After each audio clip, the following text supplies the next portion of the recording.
ஆரம்ப காலகட்டத்திலே பார்த்தீங்கன்னா இப்போ நயன்தாரா மூலமாக தான் அவங்க வீட்டில் அந்த சர்ச்சைன்றது ஸ்டார்ட் ஆனது. அதாவது பிரபுதேவாவுக்கும் அவருடைய மனைவிக்கும் முதல்ல பிரச்சனைன்றது ஸ்டார்ட் ஆனது இப்படி தானே ஆரம்பிச்சிருக்கோம். அதுக்கப்புறம் அவங்களுக்குள்ள எப்படி ஒரு சமாதானம் சந்தோஷம்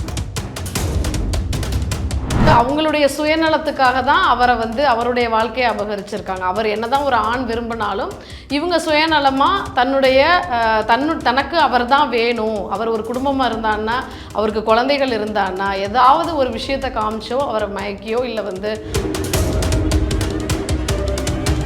ஒரு லெஸ்பியன் சார்ந்த விஷயங்களாக இருக்கட்டும் அதை ஆதரித்து பேசுகிறாங்க. வனிதா விஜயகுமார் ஒரு போஸ்ட்டில் பார்த்தேன், நானும் லெஸ்பியனாகவே இருந்திருக்கலாம், ஒரு பெண்ணையே நான் திருமணம் பண்ணியிருக்கலாம், 2 ஆண்களை திருமணம் பண்ணியும் என்னுடைய வாழ்க்கை நல்லா இல்லை, என்னுடைய பெண் குழந்தைகளும் இப்போ அதை ஆதரிக்கிறாங்க பேசுகிறாங்க அப்படின்லாம் ஒரு போஸ்ட் போடுறாங்க. நீங்கள் பேசிட்டு போயிடுறீங்க, ஆனால் அது உங்களுடைய வாழ்க்கை முறைக்கே ஒத்து வருமா? நீங்கள் 2 ஆண்களை திருமணம் பண்ணி உங்களுக்கு லைஃப் ஃபெயிலியர் ஆகிட்டதுனால நீங்கள் ஒரு ஸ்டேட்மெண்ட்டை ரொம்ப ஈஸியாக சொல்லிட்டீங்க. அதே நாளைக்கு உங்கள் பெண் குழந்தைக்கு நடக்கும்போது அது உங்களால் ஏற்றுக்க முடியுமா?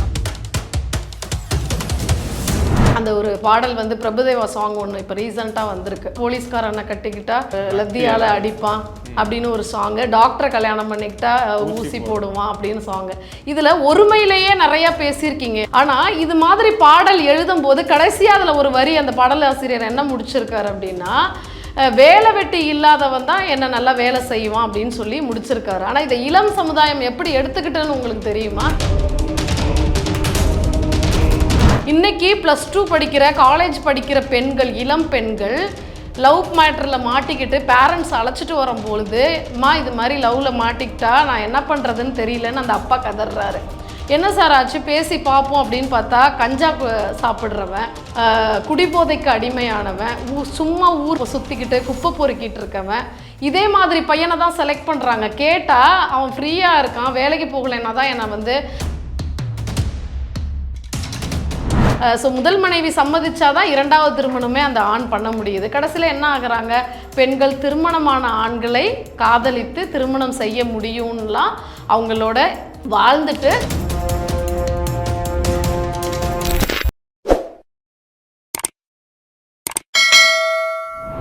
வணக்கம் மேடம். வணக்கம். எப்படி இருக்கீங்க? நல்லா இருக்கேன். நடிகை நயன்தாரா அவர்கள் ஒரு ஆங்கில ஊடகத்துக்கு பேட்டி கொடுக்கும்போது ஒரு முக்கியமான ஒரு விஷயத்த கோட் பண்ணியிருக்காங்க. அவங்க நிறைய விஷயங்கள் பேசியிருக்காங்க, அவங்களோட சினிமா கேரியர், அந்த விஷயங்களை நம்ம விட்டுறலாம். இங்கே சைக்காலஜிக்கலா, அதாவது உளவியல் ரீதியாக ஒரு விஷயத்த அவங்க ப்ரொவோக் பண்ணுறாங்க, அதாவது ஒரு நியாயப்படுத்துகிற மாதிரி பேசுகிறாங்க. அதாவது என்னன்னா, அவங்க அவங்களோட லைஃப்பை பற்றி பேசும்போது ஏற்கனவே கல்யாணம் ஆன பிரபுதேவா அவர்களோட ரிலேஷன்ஷிப்ல இருந்ததை பத்தி பேசும்போது என்ன சொல்றாங்க அப்படின்னா, அதை நியாயப்படுத்துற மாதிரி அவங்க பேசியிருக்காங்க. அவங்க சொன்ன விஷயம் என்ன அப்படின்னா, அந்த காலத்துல அப்பெல்லாம் இண்டஸ்ட்ரியில ஒரு நடிகருக்கோ ஒரு பிரபலத்துக்கோ 2-3 மனைவி எல்லாம் இருப்பாங்க, அது ஒரு பெரிய விஷயமாவே தோணாது. அப்படித்தான் பிரபுதேவா என்னைய ப்ரப்போஸ் பண்ணும்போது நானும் அவரை லவ் பண்ண ஆரம்பிச்சேன் அப்படிங்கிற மாதிரி சொல்லியிருக்காங்க. பட் இதுக்கு பிஹைண்ட் த சீன் அவங்க அந்த ரம்லத்துன்னு ஒரு பொண்ணை பிரபுதேவா அவர்கள் கல்யாணம் பண்ணி 3 பசங்க இருந்தாங்க. அது எதுவுமே அந்த பிஹைண்ட் த சீன்ல இருந்து வெளில வரல, இவங்களோட பார்வைக்கு வரல. இவங்க நியாயப்படுத்துறது என்ன அப்படின்னா, இண்டஸ்ட்ரியில எல்லாருக்குமே விஐபிக்கோ யாரா இருந்தாலுமே இண்டஸ்ட்ரியில 2-3 பொண்டாட்டி இருக்குது சகஜம், அப்படி நினைச்சுதான் நான் அவரை லவ் பண்ணேன், லைஃப்ல செட்டில் ஆகலான்னு யோசிச்சேன் அப்படிங்கிற மாதிரி சொல்லியிருக்காங்க. இதை எப்படி பாக்குறீங்க? இல்லை, இது எப்படி பார்க்கணுன்னா, அது அவங்களோட ஒப்பீனியன் சொல்லியிருக்காங்க. இண்டஸ்ட்ரியில் சினிமா இண்டஸ்ட்ரியில் இதெல்லாம் ரொம்ப சர்வசாதாரணம், அது மாதிரியே தானும் யோசித்தேன் அப்படின்னு சொல்லியிருக்காங்க. இதை எப்படி பார்க்கலாம் அப்படின்னா, இது மாதிரி நிறைய பெண்கள் யோசிக்கிறாங்க. ஒரு ஆணை திருமணம் ஆன ஒரு ஆணை விரும்புகிறோம் அப்படின்னா, அவர் வெல்த்தியாக இருக்கார், நல்ல பணக்காரராக இருக்கார் அப்படின்னா, அவருக்கு ஒரு மனைவி இல்லாமல் இன்னொரு மனைவியும் மெயின்டைன் பண்ண முடியும், இன்னொரு குடும்பத்தையும் மெயின்டைன் பண்ண முடியும். இது சர்வசாதாரணம் தானே, இதில் என்ன இருக்குது அப்படின்னு இவங்க சொல்கிற ஸ்டேட்மெண்ட் மாதிரியே தான் நிறைய பெண்கள் திருமணம் ஆன ஆண்களை விரும்புகிறாங்க. ஆனால் எல்லாருக்குமே திருமணம் ஆகிறதும் இல்லை, அதே ஆண் அந்த பெண்ணை 2வது திருமணம் பண்ணிக்கலான்னு குடும்பம் நடத்துகிறதும் இல்லை. இப்போ எப்படி நயன்தாரா ஏமாந்தாங்களோ அதே போல் பல பெண்களும் ஏமாறுறாங்க. ஆணுடைய மனசு எப்படி இருக்கும் அப்படின்னா, தன்னுடைய குடும்பம், தன்னுடைய மனைவி, அதாவது இரண்டாவது மனைவின்னு எல்லாருமே ஒரு குடும்பம் வச்சுக்கிறதெல்லாம் கிடையாது. யாரோ ஒரு 1000ல் ஒருத்தர் இல்லை 100ல் ஒருத்தர் வந்து ஒரு விஐபியாக இருக்காங்க, எனக்கு இன்னொரு மனைவியும் ஒரு துணை தேவைப்படுது, கடைசி காலம் வரைக்கும் எனக்கு 2 துணைகள் வேணும் அப்படின்னு தன்னை நான் ரொம்ப வசதியாக இருக்கேன், என்னால் வந்து அதை மெயின்டைன் பண்ண முடியும்னு வச்சுக்கலாம். அவங்க சொல்கிற ஸ்டேட்மெண்ட் கரெக்டு தான். அது வந்து நடைமுறைக்கு சாத்தியமான விஷயமா பார்த்தோம் அப்படின்னா நிறைய பெண்கள் ஏமாந்து தான் போகிறாங்க. அது மட்டும் இல்லாமல் அந்த முதல் மனைவிக்கு தான் நிறைய வந்து சட்டம் சாதகமாக இருக்குது. ஸோ அந்த சட்ட ரீதியாக அவங்க போகும்போது அது சக்ஸஸ் ஆகிறதில்ல. ஸோ முதல் மனைவி சம்மதிச்சாதான் இரண்டாவது திருமணமே அந்த ஆண் பண்ண முடியுது. கடைசியில் என்ன ஆகுறாங்க, பெண்கள் திருமணமான ஆண்களை காதலித்து திருமணம் செய்ய முடியும்லாம் அவங்களோட வாழ்ந்துட்டு திருமண வாழ்க்கைக்குள்ளே போக முடியாமல் நயன்தாரா மாதிரியே ஏமாந்து வெளியில் வந்தவங்க தான் நிறைய பேர். ஸோ நான் என்ன சொல்கிறேன்னா, ஒரு திருமண வாழ்க்கைன்றத அது ஏன் இன்னொரு வாழ்க்கையில் இருக்கிறவங்கள போய் நம்ம டிஸ்டர்ப் பண்ணிட்டு, அவங்க சம்மதிச்சா பரவாயில்ல. ஸோ சம்மதிக்காமல் ஒரு பெண்ணை கஷ்டப்படுத்தி அந்த குடும்பத்தை கலைச்சி இன்னொரு திருமணம் செய்கிறதுன்றது அது உங்களுக்கும் நிம்மதி கிடையாது, அந்த குடும்பத்துக்கும் நிம்மதி கிடையாது. ஸோ நம்ம கல்ச்சரில் சொல்லக்கூடிய ஒருவனுக்கு ஒருத்தின்ற கான்செப்ட் வந்து யாரையுமே தொல்லப்படுத்தாமல் வாழ்கிறதுக்காக தான் சொல்லியிருக்காங்க. அதுதான் நிம்மதி கூட. அது அவங்களுடைய சம்மதத்தில் நடக்கும் பொழுது அந்த குடும்பமே சம்மதிக்குது இன்னொரு திருமணத்துக்குன்னா அதை பற்றி நம்ம பேச போகிறதே இல்லை. ஒருத்தரை கஷ்டப்படுத்தி அவங்க நிம்மதியை இழக்க வச்சு தன்னுடைய வாழ்க்கையை வந்து அழகுபடுத்திக்கிறது நிரந்தரமானது இல்லை, அது சந்தோஷமானதும் இல்லை. அது வந்து ஒரு ஏமாற்றத்தில் தான் முடியும்னு இந்த இடத்துல சொல்கிறேன். அவங்க நியாயப்படுத்துறதுக்கு தன்னுடைய தவறை நியாயப்படுத்துறதுக்கு ஒரு கான்செப்ட் ஸ்டேட்மெண்ட் சொல்லியிருக்கலாம், பட் அது எல்லாருக்கும்லாம் ஒத்து வராது. இல்லை இதில் இன்னொன்னா நீங்கள் சொல்லது படுத்தா அவங்க விரும்பினால் சம்மதிச்சால் அப்படிங்கிறத தாண்டி அவங்க ஏற்கனவே சொசைட்டியில் வந்து கல்யாணமாகி குடும்பம் குழந்தைன்னு ஒரு ரெஸ்பான்சிபிலிட்டாக இருக்காங்க இல்லையா. பட் அவங்களோட வாழ்க்கையை நீங்கள் கன்சிடர் பண்ணாமலே வந்து அவங்க விரும்பினா அவங்க சம்மதிச்சா ஓகேங்கிறது எப்படி நம்ம ஏற்றுக்கூடிய விஷயமா இருக்கு? இல்லை, அதாவது நான் எதே மாதிரி ஒரு எக்ஸாம்பிள் அதை சொன்னேன் அப்படின்னா, முதல் மனைவிக்கு திருமணமாகி குழந்தை இருக்காது, இல்லை முதல் மனைவிக்கு வேற ஏதாவது ஹெல்த் இஷ்யூஸ் இருக்கும். அப்போ முதல் மனைவியே என்ன பண்ணுவாங்க அப்படின்னா, தான் உயிரோடு இருக்கும்போதே தன்னுடைய கணவருக்கு இன்னொரு திருமணம் அவசியம்னு அவங்களே முடிவு பண்ணி சில இடங்கள்ல திருமணம் நடக்குது. அது மட்டும் இல்லாமல் இல்லை கணவர் விரும்புகிறாரு, அதில் எனக்கு ஒன்றும் பெருசாக ஆட்சேபணம் இல்லை, எனக்கு எதுவும் வருத்தமே கிடையாதுன்னு கூட இரண்டாவது திருமணம் தன்னுடைய கணவருக்கு தானே பண்ணி வைக்கக்கூடிய மனைவிகளும் இருக்காங்க. அது மாதிரி நடக்கிறத போயிட்டு நம்ம என்ன விவாதம் பண்ண முடியும்? அது அவங்களுடைய விருப்பத்தில் நடக்குதுன்றப்ப இதில் வந்து நம்ம பேசுகிறதுக்கு ஒன்றும் இல்லை. ஆனால் அந்த முதல் மனைவியை கஷ்டப்படுத்தி அந்த குழந்தைகளை கஷ்டப்படுத்தி அந்த வாழ்க்கையிலேருந்து இந்த வாழ்க்கைக்காக டிவோர்ஸ் வாங்கி உனக்கு எல்லாத்தையும் நான் பணத்தை தூக்கி போடுறேன், எல்லாத்தையும் தூக்கி போட்டுடுறேன், உனக்கு என்ன ஆகணும், உனக்கு வந்து வாழ்நாள் முழுக்க என்ன செலவுகளோ அதை நான் பண்ணுறேன், ஆனால் உன்கிட்ட நான் கணவனாக வாழ முடியாது, நான் அவளை விரும்புகிறேன், அவள் தான் எனக்கு வாழ்க்கைக்கு வேணும், என்னுடைய வாழ்க்கையை நான் என்னுடைய இளமையை நான் வாழணும், உன்கிட்ட வாழ்ந்தது எனக்கு பிடிச்சி போச்சு, பிடிக்கலை, இப்படின்ற வார்த்தைகள்லாம் சொல்லி வெளியில் வரக்கூடிய கணவர்கள் இருக்காங்க. அதை கொஞ்சம் கூட வந்து மனசாட்சி இல்லாமல் அந்த வாழ்க்கையை அபகரித்து கொள்ளக்கூடிய பெண்களும் இருக்காங்க. அதுதான் வேண்டான்னு சொல்கிறேன் நான். இல்லை இதில் எப்படி அப்படின்னா, இப்போ அவங்ககிட்ட அந்த கேட்கப்பட்ட கேள்வி என்ன அப்படின்னா, நீங்கள் வந்து சிம்புவை காதலிக்கும் போது அது ஒரு பெரிய பிரச்சனை ஆகலை, ஏன்னா அவர் வந்து ஒரு பேச்சுலர், ஓகேவா. சிம்புவை நீங்கள் காதலிக்கும் போது அவர் ஒரு பேச்சுலருங்கிற பட்சத்தில் உங்களுக்குள்ள மனக்கசப்பு ஏற்பட்டுச்சு, அதில் பிரிஞ்சிட்டீங்க, ஓகே. பட் பிரபுதேவா நீங்கள் வரும்போது அவர் ஒரு குடும்பத்தோட செட்டிலாக இருக்கிறார் இல்லையா, அந்த குடும்பத்துக்குள்ள நீங்கள் போய் குழப்பத்தை உண்டு பண்ணுறீங்க. அவர் என்ன சொல்கிறாரு அப்படின்னா, நயன்தாரா வந்து என் குழந்தைகளை பார்க்க விடலை, அதனால தான் நான் வந்து நயன்தாரா விட்டு பிரிஞ்சேன்னு வந்து பிரபுதேவா கொடுத்த ஸ்டேட்மெண்ட் அப்போ. பட் இவங்க இப்போ கொடுக்குற ஸ்டேட்மெண்ட் என்ன அப்படின்னா, அது இயல்பான ஒரு விஷயம், ஒரு பிரபலமோ ஒரு சினிமா நடிகரோ யாராக இருந்தாலும் 2-3 மனைவி வச்சிருக்கிறது இயல்பான விஷயம் அப்படிங்கிறாங்க.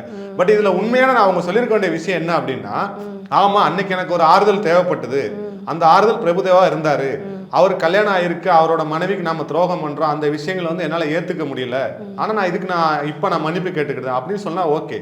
பட் அந்த கள்ளக்காதலை நியாயப்படுத்துறது மாதிரி பேசுறது தான் இங்கே சர்ச்சையாக இருக்கு. கண்டிப்பாக அதான் அவங்க ஸ்டேட்மெண்ட் வந்து அது எப்படி அதை சமாளிக்கலாம், இப்போ வந்து நல்ல ஒரு ஸ்டேட்டஸ்க்கு வந்துட்டாங்க, நிறைய அவங்களுக்குன்னு குடும்பம் ஆயிட்டு அதை எப்படி நியாயப்படுத்தி பூசி மொழுகலாம் அப்படின்னு சில விஷயங்கள் பேசியிருக்காங்க. பட் அதான் நான் அது வந்து இயல்புக்கு ஒத்து வராத ஒரு ஸ்டேட்மெண்ட், அதை தான் நானும் சொல்கிறேன். கண்டிப்பாக அது வந்து அவங்களுடைய சுயநலத்துக்காக தான் அவரை வந்து அவருடைய வாழ்க்கையை அபகரிச்சிருக்காங்க. அவர் என்னதான் ஒரு ஆண் விரும்பினாலும் இவங்க சுயநலமாக தன்னுடைய தனக்கு அவர் தான் வேணும், அவர் ஒரு குடும்பமாக இருந்தான்னா, அவருக்கு குழந்தைகள் இருந்தான்னா, ஏதாவது ஒரு விஷயத்தை காமிச்சோ அவரை மயக்கியோ இல்லை வந்து சம்வாட் பணம் காசு நான் வந்து ஒரு ஃபேமில் இருக்கேன் அப்படின்ற விஷயங்கள் காமிச்சு வெளியில் கொண்டு வர தான் பார்த்தாங்க. அவரை மேரேஜ் பண்ணலான்னு தான் பார்த்தாங்க. ஆனால் இறுதியாக என்னென்னா அவருடைய மனைவிக்கு தான் அது சாதகமாக முடிஞ்சது. ஏன்னா குழந்தைகள் இருக்காங்க, சட்டம் எல்லாமே அவங்களுடைய மனைவிக்கு சாதகமாக இருந்தது. ஸோ மனைவி சம்மதிக்காமல் இந்த திருமணத்தை அவர் பண்ண முடியாதுன்றதுனால இறுதியாக பிரபுதேவாவும் என்ன பண்ணிட்டாருன்னா மனைவியோட லாக் ஆகிட்டார். ஸோ அப்படி தான் அந்த விஷயம் முடிஞ்சிச்சு. இல்லை, அந்த நல்லா போயிட்டு இருந்த ஒரு குடும்பத்தை வந்து அவங்க மனைவி வந்து விவாகரத்து பண்ணி இப்போ பிரிஞ்சு போயிட்டாங்க. இப்போ அவர் வந்து இன்னொரு கல்யாணம் பண்ணியிருக்காரு. அவங்களுக்கு ட்ரீட்மெண்ட் எடுக்க வந்த வேற ஒரு பொண்ணை தான் இப்போ அவர் கல்யாணம் பண்ணிட்டார். அப்போ இந்த இடத்துல வந்து ஒரு குடும்பத்தை பிரித்து அந்த குடும்பத்தை வந்து தனிமைப்படுத்துறதுக்கு நயன்தாரா ஒரு காரணமாக இருக்காங்களா? அந்த குற்ற உணர்ச்சி கூட இல்லாமல் வந்து அந்த கள்ளக்காதலை நியாயப்படுத்துறதா இப்போ இங்கே கேள்வியாக இருக்குது. இல்லை, இது நயன்தாராவுக்கு வந்து ரொம்ப வருஷத்துக்கு முன்னாடி நடந்த சம்பவம். அதை திருப்பியும் இதை இப்போ பேசிகிட்டு இருக்காங்கனாலும் இதை நயன்தாரா மட்டுமே காரணம்னு நம்ம சொல்ல முடியாது இந்த இடத்துல. இது வந்து நயன்தாரா பேசின விஷயங்கள் தான். நேத்து அவங்க கொடுத்த ஒரு ஆங்கில நாளிதழ் பேட்டிக்கு அவங்க கொடுத்துருக்காங்க. இங்க என்ன கேட்க வர கேள்வி, பொதுமக்கள் கேட்கிற கேள்வி என்ன அப்படின்னா, ஒரு தப்பு செஞ்சிட்டீங்க அதை வந்து நியாயப்படுத்துறது எப்படி சரியாகும் அப்படிங்கிற மாதிரி கேட்கறாங்க. அதுதான் இப்ப சர்ச்சையாயிருக்கு. நம்ம அதை அதாவது ஆரம்ப காலகட்டத்திலே பாத்தீங்கன்னா இப்ப நயன்தாரா மூலமா தான் அவங்க வீட்டுல அந்த சர்ச்சைன்றது ஸ்டார்ட் ஆனது. அதாவது பிரபுதேவாவுக்கும் அவருடைய மனைவிக்கும் முதல்ல பிரச்சனைன்றது ஸ்டார்ட் ஆனது இப்படி தானே ஆரம்பிச்சிருக்கும். அதுக்கப்புறம் அவங்களுக்குள்ள எப்படி ஒரு சமாதானம் சந்தோஷம், அதாவது உலகத்துக்கு அவர் மனைவியோட சேர்ந்துட்டாரு அப்படின்னு இருந்தது. இன்னைக்கு என்னன்னா அதே மனைவி அவரை டிவோர்ஸ் பண்ணிட்டு இப்போ இவர் இன்னொரு திருமணத்துலையும் போயிட்டாரு, இன்னொரு பெண்ணையும் திருமணம் செய்துட்டார். ஸோ ஆரம்பத்தில் எதனால் பிரச்சனை அப்படின்னு பார்த்தீங்கன்னா நயன்தாரா என்ட்ரி ஆனதுனால வந்த பிரச்சனைகள் தான் இவ்வளவும். அப்புறம் அந்த வாழ்க்கை அவங்களுக்கு சந்தோஷமாகவும் இருந்திருக்காரு, அதுலேருந்து பிரிஞ்சிருப்பாங்க. ஆனால் இதை நியாயப்படுத்துறதுன்றது நியாயமே இல்லை. ஆமாம், அதுதான் கேட்குறது. இப்போ நடிகைகள் அதை தாண்டி இப்போ நடிகைகள் கல்யாணங்கிறது ஏன் ஒரு சொசைட்டியில் ஒரு பரபரப்பான விஷயமாவே பேசப்பட்டு இருக்கு? நடிகைகள் திருமணம் இப்போ கீர்த்தி சுரேஷ் திருமணத்தை பார்த்தீங்கன்னா 3 நாளாக அதுதான் வைரலாக போயிட்டு இருக்குது. மாப்பிள்ளை யாரு, பொண்ணு யாரு, பொண்ணுக்கு வந்து மாப்பிள்ளை 15 வருஷமா ரிலேஷன்ஷிப்ல இருந்திருக்காங்க, அப்போ இவ்வளவு நாள் நமக்கு சொல்லாமல் இருந்துட்டாங்களேன்னு சொல்லி சோசியல் மீடியாவில் ஃபுல்லாக ஒரு வைரலாக போயிட்டு இருக்கு இல்லையா? இந்த நயன்தாரா விஷயங்கள், நடிகை கீர்த்தி சுரேஷ் மாதிரியான விஷயங்கள் வந்து சொசைட்டிக்கு ரொம்ப தேவையான விஷயமா, நெசசரியான விஷயமா? கண்டிப்பாக இல்லை. ஏன்னா இன்றைக்கி இருக்கிற யங்ஸ்டர்ஸ் முழுக்க உட்காந்துருக்கக்கூடிய இடம் அப்படின்னா இன்ஸ்டாகிராம்னு சொல்லுவேன். அந்த இன்ஸ்டாகிராம் பதிவில் நடிகைகளுடைய திருமணம், நடிகைகளுக்கு என்ன ஆச்சு, டிவோர்ஸ் ஆணுச்சா, இது இல்லை நடிகைகளுக்கு வேற திருமணம் பண்ண போகிறாங்களா, இல்லை எந்த லவ்வில் இப்போ இருக்காங்க, இல்லை எத்தனாவது திருமணத்தில் இப்போ இருக்காங்க, இப்படின்ற விஷயங்கள் தான் யங்ஸ்டர்ஸை இப்போ வந்து நடத்தி கொண்டு போயிட்டுருக்குன்னே சொல்லுவோம். அதுதான் அவங்களுக்கு சுவாரஸ்யமாக இருக்குது, அந்த விஷயங்களை தெரிஞ்சுக்கிறது தான் சுவாரஸ்யமாக இருக்குது. ஆனால் அவங்களுடைய முன்னேற்றத்துக்குன்னு பார்த்தோம்னா இது எல்லாமே சீரழிக்கக்கூடிய விஷயமாக தான் இருக்குது. என்ன நடைமுறைக்கு ஒத்து வராதது என்னவோ அதை தான் நடிகைகளும் நடிகர்களும் போடக்கூடிய விஷயமாகவும் இருக்குது. ஒரு லெஸ்பியன் சார்ந்த விஷயங்களாக இருக்கட்டும், அதை ஆதரித்து பேசுகிறாங்க. வனிதா விஜயகுமார் ஒரு போஸ்ட்டில் பார்த்தேன், நானும் வந்து லெஸ்பியனாகவே இருந்திருக்கலாம், ஒரு பெண்ணையே நான் திருமணம் பண்ணியிருக்கலாம், 2 ஆண்களை திருமணம் பண்ணியும் என்னுடைய வாழ்க்கை நல்லா இல்லை, என்னுடைய பெண் குழந்தைகளும் இப்போ அதை ஆதரிக்கிறாங்க, பேசுகிறாங்க அப்படின்லாம் ஒரு போஸ்ட் போடுறாங்க.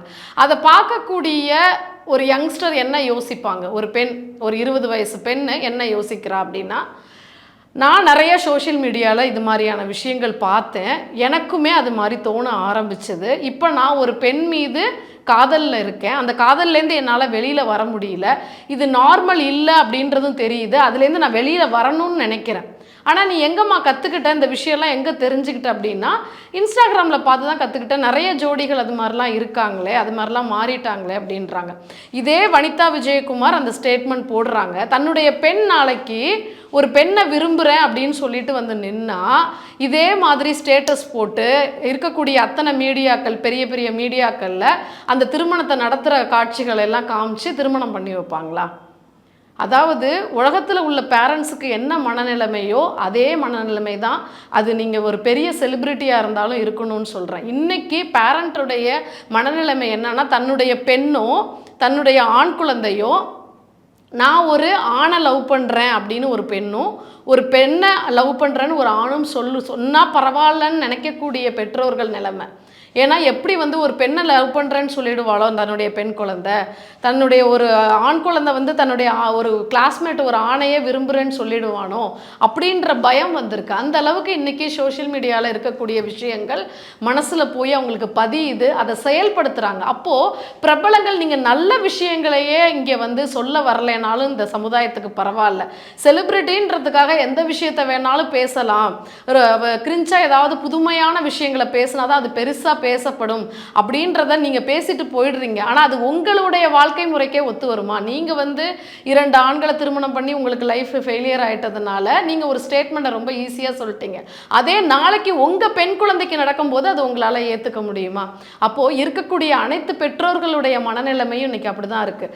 நீங்கள் செலிப்ரிட்டியாக இருந்து போடக்கூடிய விஷயங்களும் சொல்லக்கூடிய விஷயங்களும் நடிக்கக்கூடிய விஷயங்களும் எப்படி இளம் சமுதாயத்தை பாதிக்குது அப்படின்னா அதை அப்படியே அவங்க வாழ்க்கைக்குள்ளே அப்ளை பண்ணி பார்த்துக்கிறாங்க, அதை செயல்படுத்துகிறாங்க, திரும்பி அதுலேருந்து வெளியில் வர முடியாமல் தவிக்கிறாங்க. அவங்களுடைய வாழ்க்கையை நாசமாகிட்டு இருக்கு. இன்றைக்கி இளம் சமுதாயத்தினுடைய வாழ்க்கை நாசமாகிறதுக்கு முக்கிய காரணம் இந்த செலிபிரிட்டிகள் எடுக்கக்கூடிய படங்களும் அவங்க கொடுக்கக்கூடிய ஸ்டேட்மெண்ட்டும். இன்னும் சொல்லப்போனால் பாடல்கள், இப்போ வந்திருக்கக்கூடிய பாடல்கள், அந்த ஒரு பாடல் வந்து பிரபுதேவா சாங் ஒன்று இப்போ ரீசண்டாக வந்திருக்கு. அந்த பாடல் கூட அவ்வளோ ஒரு லிரிக்ஸ் வந்து அவ்வளோ ஒரு மோசமாக, போலீஸ்காரனை கட்டிக்கிட்டா வந்து லத்தியால் அடிப்பான் அப்படின்னு ஒரு சாங்கு, டாக்டரை கல்யாணம் பண்ணிக்கிட்டா ஊசி போடுவான் அப்படின்னு சாங்கு. இதில் ஒருமையிலேயே நிறையா பேசியிருக்கீங்க. எல்லாம் வந்து அந்த பாடலாசிரியர் அது வந்து அந்த டான்ஸ் ஆடுறவங்களெல்லாம் நான் எதுவுமே இங்கே சொல்ல வரல. ஆனால் இது மாதிரி பாடல் எழுதும்போது கடைசியாக அதில் ஒரு வரி அந்த பாடலாசிரியர் என்ன முடிச்சிருக்காரு அப்படின்னா, வேலை வெட்டி இல்லாதவன் தான் என்ன நல்லா வேலை செய்வான் அப்படின்னு சொல்லி முடிச்சிருக்காரு. ஆனால் இதை இளம் சமுதாயம் எப்படி எடுத்துக்கிட்டேன்னு உங்களுக்கு தெரியுமா? இன்றைக்கி +2 படிக்கிற காலேஜ் படிக்கிற பெண்கள், இளம் பெண்கள் லவ் மேட்டரில் மாட்டிக்கிட்டு பேரண்ட்ஸ் அழைச்சிட்டு வரும்பொழுது, இது மாதிரி லவ்வில் மாட்டிக்கிட்டா நான் என்ன பண்ணுறதுன்னு தெரியலன்னு அந்த அப்பா கதறாரு. என்ன சார் ஆச்சு, பேசி பார்ப்போம் அப்படின்னு பார்த்தா கஞ்சா சாப்பிட்றவன், குடிபோதைக்கு அடிமையானவன், சும்மா ஊர் சுற்றிக்கிட்டு குப்பை பொறுக்கிட்டு இருக்கவன், இதே மாதிரி பையனை தான் செலக்ட் பண்ணுறாங்க. கேட்டால் அவன் ஃப்ரீயாக இருக்கான், வேலைக்கு போகலைன்னா தான் என்னை வந்து என்கிட்ட நிறைய டைம் ஸ்பெண்ட் பண்ணுவான், நல்லா என்னை பார்த்துக்குவான், நல்லா வச்சுக்குவான் அப்படின்றது அவங்களுடைய ஸ்டேட்மெண்ட்டாக இருக்குது. அப்போ அதை எங்கேருந்து அவங்க கற்றுக்குறாங்க? இது மாதிரியான பாடல்களும் அதில் எடுக்கக்கூடிய காட்சிகளிலேருந்து தான் கற்றுக்குறாங்க. இன்னும் ஒரு விஷயம் சொல்ல போனால், அதில் போலீஸ்காரன் சொல்லியிருக்கீங்க, டாக்டர்னு சொல்லியிருக்கீங்க, ஆண்களுடைய எல்லா தொழில்களையும் அதில் ஒட்டு மொத்தமாக வச்சு செஞ்சுருக்கீங்க, ஒருமையில் யூஸ் பண்ணியிருக்கீங்க. அப்போ ஒரு மணி நேரம் ஒரு போலீஸ்காரர் வந்து வேலையில் ஒரு ஸ்ட்ரைக் பண்ணுனா இந்த தமிழ்நாடு முழுக்க என்ன ஆகும்னு யோசிப்பாங்க. அதே மாதிரி ஒரு அரை மணி நேரம், ஒரு 10 நிமிஷம் ஒரு டாக்டர் தொழிலில் வந்து ஸ்ட்ரைக் பண்ணால் இது என்ன ஆகும், எல்லா மருத்துவமனையும் என்ன ஆகும், மக்கள் என்ன ஆவாங்க. ஸோ எல்லா தொழில்களும் மரியாதைக்குரிய தொழில்கள். முதல்ல அதை மதிக்க கற்றுக்கணும். அப்போது அதை வந்து இவ்வளோ சோஷியல் மீடியாவில் இவ்வளோ தைரியமாக இது மாதிரி ஒருமையில் பயன்படுத்தி வரிகள் எழுதியிருக்கீங்க. அது எந்த போலீஸ்காரங்க பார்த்து கோபம் வந்துதா வரலையான்னு கூட எனக்கு தெரியல. பட் எனக்கு கண்டிப்பாக அதில் கோபம் வந்தது. அதில் எல்லாமே டபுள் மீனிங்காகவும், அதாவது முன்னெல்லாம் சாங்ஸ் எப்படி எழுதுனாங்க அப்படின்னா ரொம்ப நாசுக்காக ரொம்ப டீசெண்டான வரிகள் புரிஞ்சுக்கிற மாதிரியான ஒரு வரிகள் இருந்தது. இப்போ என்னன்னா காலம் போக போக என்னன்னா வரிகள் எல்லாமே ஸ்ட்ரைட்டாகவே என்ன மெசேஜ் சொல்ல வராங்களோ அது ஆபாசமான வரிகளாக இருக்குது. அப்போ அதை இளம் சமுதாயத்தில் என்ன பண்ணுறாங்கன்னா அதை அப்படியே ஏற்றுக்கிட்டு தன்னுடைய வாழ்க்கையில் திரும்ப திரும்ப அப்ளை பண்ணி நாசமாக தான் போயிட்டுருக்காங்கன்னு சொல்ல வரேன். ஸோ இப்போ உள்ள ஆண்கள் ஒரு நல்ல வேலையில் இருக்கான், அது மாதிரி ஒரு பையனை பார்த்து தான் கல்யாணம் பண்ணிக்கணுன்ற அறிவு கூட பெண் குழந்தைகளுக்கு இல்லாமல் போயிட்டு, ஒரு காலேஜ் படிக்கும்போது எவன் ஒருத்தன் வந்து அந்த புள்ளிங்கோன்ற சொல்லக்கூடிய ஸ்டைலில் இருக்கானோ, பைத்தியக்காரத்தனமான ஒரு ஷர்ட்டு ஒரு அலங்காரத்தில் இருக்கானோ, கஞ்சா குடிக்கிறானோ, ஆர் சம்வேல்ஸ் என்னென்ன போதை பொருட்கள்லாம் இருக்கோ அதெல்லாம் எடுத்துக்கிறானோ, அதெல்லாம் தெரிஞ்சும் அதெல்லாம் ஸ்டைலுன்ற பேரில் லவ் பண்ணுறாங்க. ஏன்னா சினிமாவில் ஹீரோ அப்படி பண்ணுறாரு. ஸோ ஹீரோன்றவன் அப்படி தான் இருக்கணும், அந்த ஆண்கள் மேலே தான் ஈர்ப்பு வருது பெண்களுக்கு. ஆனால் அது வாழ்க்கைக்கு ஒத்து வருமா அப்படின்றத புரிஞ்சுக்கிட்டு அவங்க மெச்சூரிட்டி வரத்துக்குள்ளேயே அவங்க வாழ்க்கை நாசமாக போயிடுது. பெற்றோர்கள் புரிய வைக்கவே முடியலை.